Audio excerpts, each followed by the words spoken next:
In this video, I'm going to show you how to fix Steam error code E502 L3 quickly and easily. This is a fairly common Steam error that usually appears when you're trying to log in, access the store, or complete a purchase.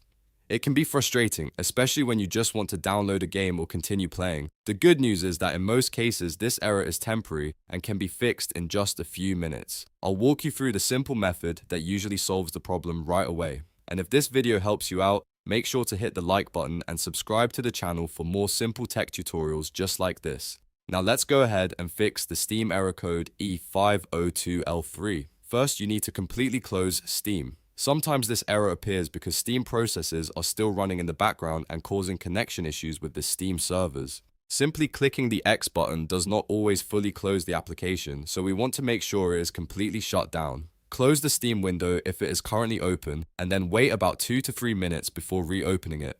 This short wait allows any temporary connection issues or background processes to reset. Next, we're going to double check that no Steam processes are still running in the background. On your keyboard, press Ctrl, Shift, and Escape at the same time. This will open the Windows Task Manager. Inside Task Manager, look through the list of running processes and find anything labeled Steam or Steam.exe.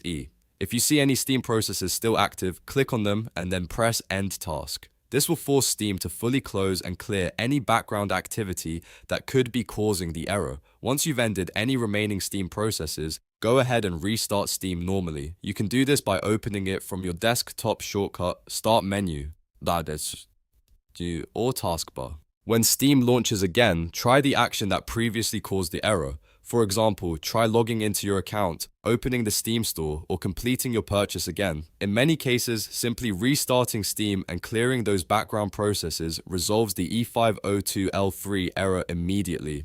If the error appeared because of a temporary server or connection issue, this quick restart usually allows Steam to reconnect properly to its services. Many users find that the error disappears right after restarting the client. And that's how you fix Steam error code E502 L3. If this video helped you, make sure to hit the like button and subscribe for more quick and easy software tutorials. Thanks for watching, and I'll see you in the next video.